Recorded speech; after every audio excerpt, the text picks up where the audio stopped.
Do not spoil what you have by desiring what you have not.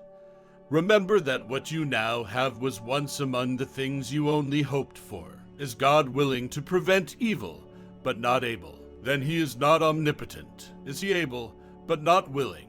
Then he is malevolent. Is he both able and willing?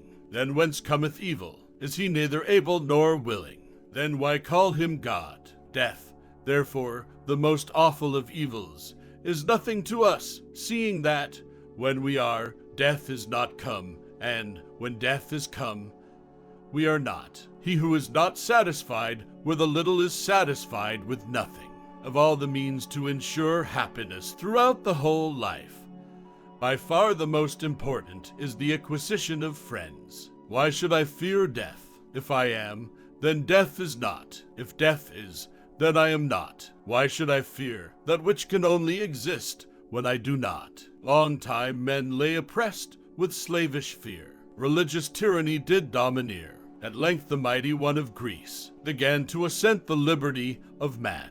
The wealth required by nature is limited and is easy to procure, but the wealth required by vain ideals extends to infinity. Death does not concern us, because as long as we exist, death is not here, and when it does come, we no longer exist. You don't develop courage by being happy in your relationships every day. You develop it by surviving difficult times and challenging adversity. It is folly for a man to pray to the gods for that which he has the power to obtain by himself. Not what we have, but what we enjoy, constitutes our abundance. Epicurus, it is not so much our friends' help that helps us as the confident knowledge that they will help us. I have never wished to cater to the crowd, for what I know they do not approve, and what they approve I do not know. The art of living well and the art of dying well are one. Epicurus, if the gods listened to the prayers of men, all humankind would quickly perish, since they constantly pray for many evils to befall one another. Never say that I have taken it, only that I have given it back.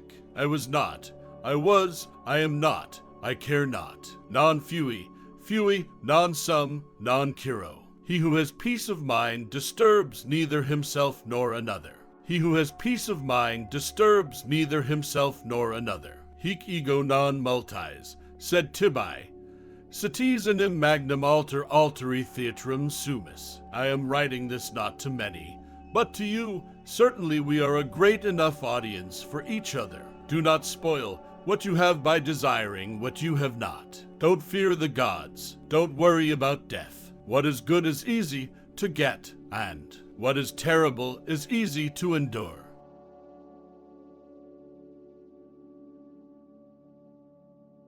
The noble man is chiefly concerned with wisdom and friendship. Of these, the former is a mortal good, the latter an immortal one. Nothing is sufficient for the person who finds sufficiency too little. The fool's life is empty of gratitude and full of fears. Its course lies wholly toward the future. We must, therefore, pursue the things that make for happiness, seeing that when happiness is present, we have everything, but when it is absent, we do everything to possess it. He who says either that the time for philosophy has not yet come, or that it has passed, is like someone who says that the time for happiness has not yet come, or that it has passed. Death is nothing to us. When we exist, death is not, and when death exists, we are not. All sensation and consciousness ends with death, and therefore in death there is neither pleasure nor pain. The fear of death arises from the belief that in death there is awareness. To eat and drink without a friend is to devour like the lion and the wolf. It is better for you to be free of fear lying upon a pallet than to have a golden couch and a rich table and be full of trouble. Be moderate in order to taste the joys of life in abundance. The greater the difficulty, the more the glory in surmounting it. All friendship is desirable in itself, though it starts from the need of help. The gods can either take away evil from the world, and will not, or, being willing to do so, cannot, or they neither can nor will, or lastly, they are able and willing. If they have the will to remove evil and cannot, then they are not omnipotent. If they can but will not, then they are not benevolent. If they are neither able nor willing, they are neither omnipotent nor benevolent. Lastly, if they are both able and willing to annihilate evil, why does it exist? The time when you should most of all withdraw into yourself is when you are forced to be in a crowd. When, therefore, we maintain that pleasure is the end, we do not mean the pleasures of profligates and those that consist in sensuality, as is supposed by some who are either ignorant or disagree with us or do not understand, but freedom from pain in the body and from trouble in the mind.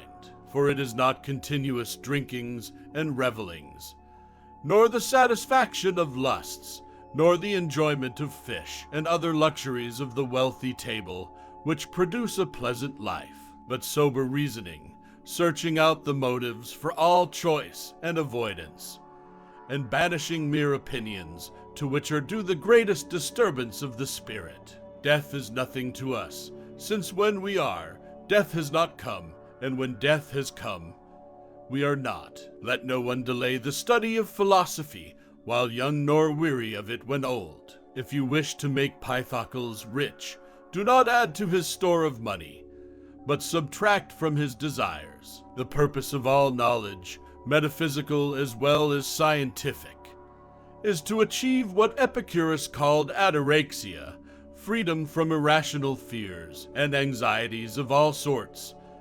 In brief, peace of mind. Misfortune seldom intrudes upon the wise man. His greatest and highest interests are directed by reason throughout the course of life. Do not spoil what you have by desiring what you have not. Vain is the word of that philosopher which does not heal any suffering of man. Right understanding that death is nothing to us makes the mortality of life enjoyable, not because it adds to it an infinite span of time, but because it takes away the craving for immortality. For there is nothing terrible in life for the man who has truly comprehended that there is nothing terrible in not living. I was not, I have been, I am not, I do not mind. The wise man who has become accustomed to necessities knows better how to share with others than how to take from them. So great a treasure of self-sufficiency has he found. I never desired to please the rabble. What pleased them I did not learn, and what I knew was far removed from their understanding.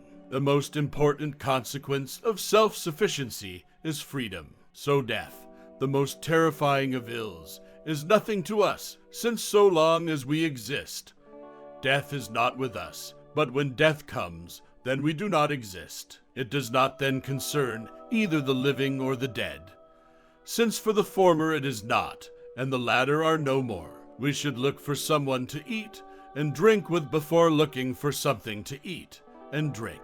If a little is not enough for you, nothing is. If the gods listened to the prayers of men, all men would quickly have perished, for they are forever praying for evil against one another. It is not the pretended, but the real pursuit of philosophy that is needed, for we do not need the appearance of good health, but to enjoy it in truth. Nothing is enough to the man for whom enough is too little. Of all the things which wisdom acquires to produce the blessedness of the complete life, for the greatest is the possession of friendship. Fools are tormented by the memory of former evils. Wise men have the delight of renewing in grateful remembrance the blessings of the past. We have the power both to obliterate our misfortunes in an almost perpetual forgetfulness, and to summon up pleasant and agreeable memories of our successes. But when we fix our mental vision closely on the events of the past, then sorrow or gladness ensues according as these were evil or good. Oringbado tidak puis dengan semua yang dimilikinya. Mereka menyusahkan hati dengan semua yang tidak dimilikinya. If thou wilt make a man happy, add not unto his riches but take away from his desires. We must exercise ourselves in THT things which bring happiness, since, if that be present, we have everything, and if that be absent, all our actions are directed toward attaining it. If a person fights the clear evidence of his senses, he will never be able to share in genuine tranquility. Contented poverty is an honorable estate. If you shape your life according to nature, you will never be poor. If according to people's opinions, you will never be rich. We need to set our affections on one good man and keep him constantly before our eyes, so that we may live as if he were watching us and do everything as if he saw what we were doing.